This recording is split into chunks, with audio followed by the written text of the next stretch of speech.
जय मैं स्टार्ट। चक्षुषा मनसा वाचा कर्मणा च चतुर्विधम कुरुते यादृशम कर्म तादृशम प्रतिपद्यते।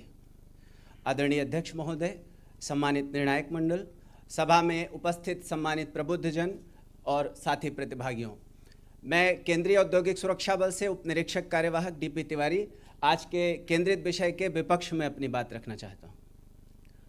महोदय, राष्ट्रीय अपराध अभिलेख ब्यूरो एनसीआरबी की 2022 की रिपोर्ट है कि सन 2021 के मुकाबले 2022 में महिलाओं के प्रति दर्ज अपराधों में 4% की वृद्धि हुई है। बच्चों के प्रति यह अपराध वृद्धि दर 8.7% है और अनुसूचित जाति तथा अनुसूचित जनजातियों के प्रति औसतन 13.5%।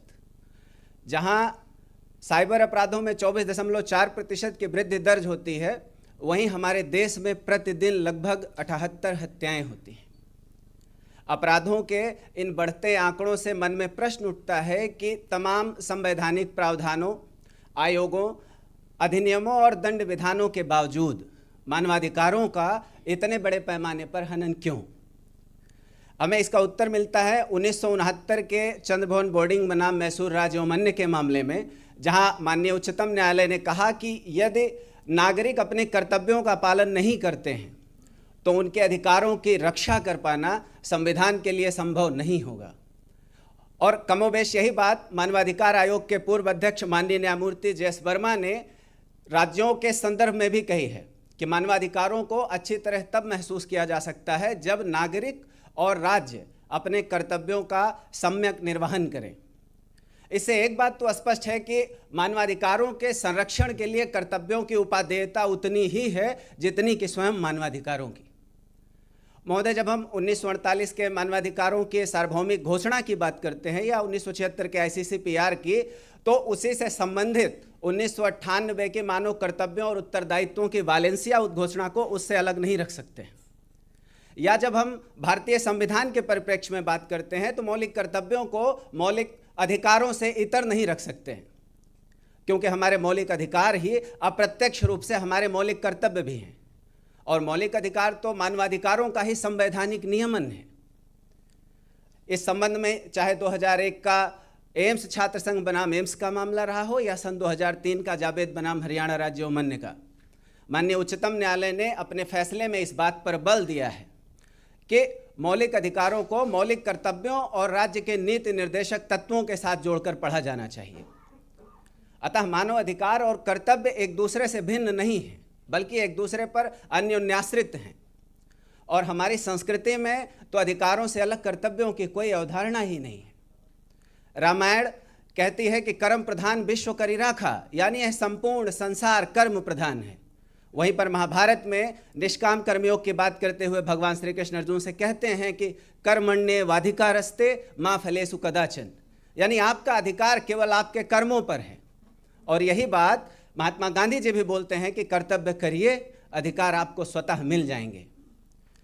महोदय, निस्संदेह मानव अधिकार हमें मानव होने के नाते मिलते हैं, निरपेक्ष हैं और व्यक्तिगत हैं, किंतु मनुष्य तो एक सामाजिक प्राणी है और समाज या राष्ट्र का निर्माण किसी एक व्यक्ति से नहीं होता है।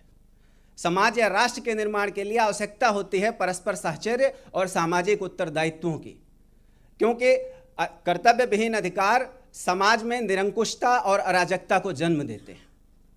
हमारे विपक्षी मित्र यदि हमारी बात से असहमत हों तो आपसे मेरा एक प्रश्न है कि सुरक्षा बल होने के नाते यदि आप अपने विधिक कर्तव्यों से समझौता करते हैं तो क्या राज्य या राज्य के आधारभूत आवश्यक तत्व सुरक्षित रहेंगे? और जहां राष्ट्र सुरक्षित होता है वहां के नागरिकों के मानवाधिकार भी सुरक्षित नहीं रहते हैं। उदाहरण के लिए आप गाजा पट्टी देख लीजिए या रूस और यूक्रेन का मामला देख लीजिए। महोदय, निस्संदेह मानवाधिकार विकास का अवसर देता है, किंतु कर्तव्य उसके गुणात्मक सदुपयोग की बाध्यता है और गुणात्मक विकास के लिए आवश्यक हो जाता है कि अधिकार और कर्तव्य दोनों एक दूसरे के सहवर्ती हों।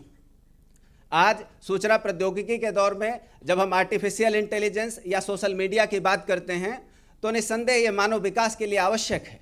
तकनीकी तौर पर हमारा अधिकार भी हो सकता है, किंतु इसका दुरुपयोग ना हो, यह हमारा कर्तव्य भी है। और इसलिए है ताकि किसी और की निजता और उसके सम्मानपूर्ण जीवन जीने के अधिकार की रक्षा हो सके।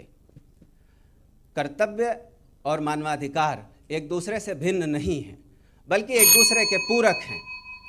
बस कर्तव्यों के प्रति उदासीनता मानवाधिकारों के हनन का एक बड़ा कारण हो जाता है, और इसलिए आवश्यक है कि इस रास्ते के नाम करें एक शाम और, या इसमें करें रोशनी का इंतजाम और। धन्यवाद।